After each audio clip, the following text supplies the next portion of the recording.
Let us define standard costing. According to ICMA London, standard costing is the preparation and use of standard cost, their comparison with actual cost, and the analysis of variances to their causes and points of incidence.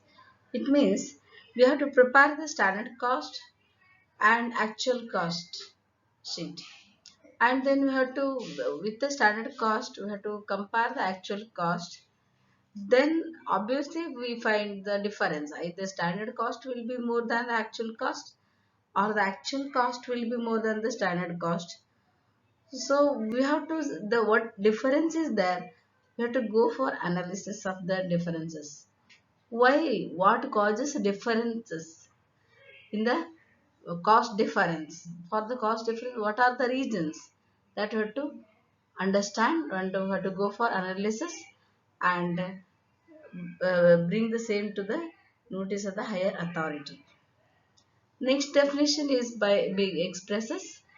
Standard costing discloses the cost of deviations from standards and clarifies these as to their causes so that management is immediately informed of the sphere of operations in which remedial action is necessary.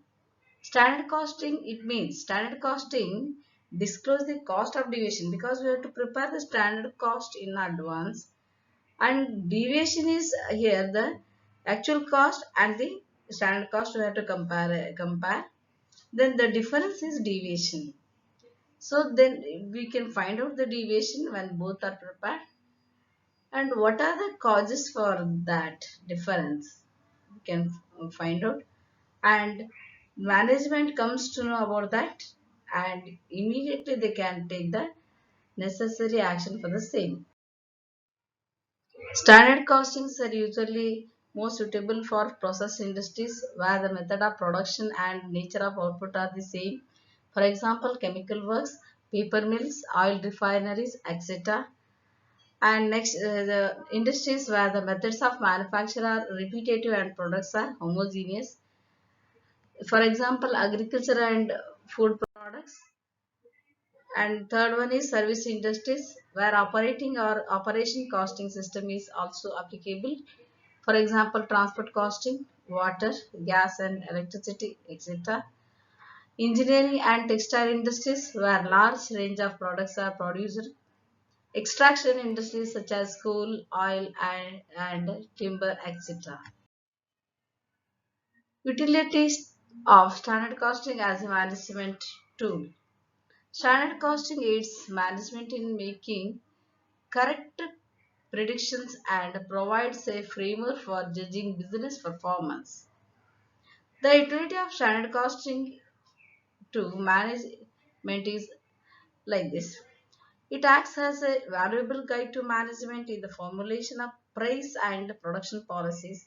For example, it assists management in the field of inventory pricing, that is raw material and all this, product pricing, that is the cost plus profit, and profit planning. It also provides a stable and sound basis for comparison of actual cost with the standard cost according to different elements of cost separately, like material, labor, direct expenses, overheads, etc. It also shows places where remedial action is necessary and how far improvement is possible in the long run. It creates an atmosphere of cost consciousness among the office and managerial staff and workmen of the business. It also provides incentive to workers, middle and top level executives for their efficiency. And it helps to formulate tighter, more accurate and effective budget for the coming years, because it is a stick or it is a base.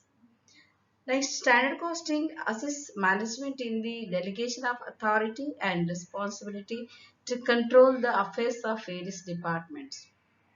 With the use of standard costing, the principle of management by exception can be practiced with ease and more effectively. It assists management to put the men, machines, and materials more effectively and reap the benefits of better economy, efficiency, and higher productivity. Budgetary control system becomes far more effective when used in conjunction with the standard costing system. Means standard costing as well as budgetary costing both together, if it is used, it is more profitable and fruitful. Standard costs being scientifically determined are very much useful for better planning and control. Now let us see some of the advantages of standard costing. The main advantages of standard costing are compiling standard costs are more carefully can eliminate the weakness of the traditional costing system. Standard costs can be used as a yardstick against which actual costs can be compared. It is an effective tool for planning production costs, hence cost control is greatly facilitated. Variance analysis helps management to have regular as well as better checks over costs incurred. It makes the application of the principle of management by exception more easy. That is, the management can concentrate its attention on variances only, leaving the other aspects of cost control to be taken care of at the lower level. It is valuable guide to management in the formulation of production and price policies in advance with the certainty. It also assists management in the areas of profit planning, product pricing, and inventory pricing, etc. Standard costing makes the reporting of operating data more meaningful and also fast. This makes the interpretation of management reports easy. As the emphasis of standard costing is more on cost variations, it makes the entire organization conscious.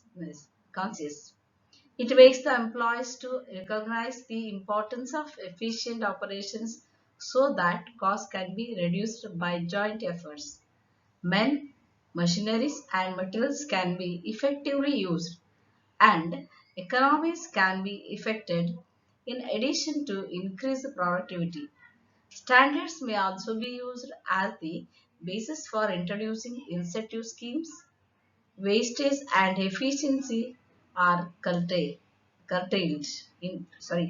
Wastage and inefficiency are curtailed, eliminated, and reduced in all aspects of manufacturing process over a period of time if standard costing is in continuous operation.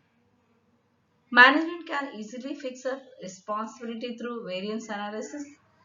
Variance analysis can determine the persons responsible for each variance. Shifting or evading responsibility is not so easy under this system. Limitations of standard costing. Let us know the important limitations of standard costing. Those are setting a standard is very difficult task. It requires lot of scientific studies such as time study, motion study, fatigue study, etc. And therefore it is very costly. Small firms may find it very difficult to operate such system. Standards are very rigid estimates and once set are not changed for considerable time. This makes the standards highly unrealistic in certain industries, which face fluctuation in prices of products due to frequent changes in material and labor cost. Revision of standard is also not easy. In case of revision, cost should be high. The utility of variance analysis depends much more on the standard set, while a loosely set standard may be ridiculated. The very high standards may create frustration in the minds of workers. At the same time, setting of correct standards is also very difficult. Next, it is not suitable for industries producing non-standardized products. It is of little value in job or contract costing. Also, it is difficult to apply this system when production takes more than one accounting period. Fixation of responsibility to a particular person, process, or production becomes very difficult as it may not be possible to identify the controllable and non-controllable factors easily. Normally, the system is strongly opposed by managers and others as they see it as a threat to their freedom of action. Standards may sometimes create adverse psychological effects on managers and workers who are operating the systems.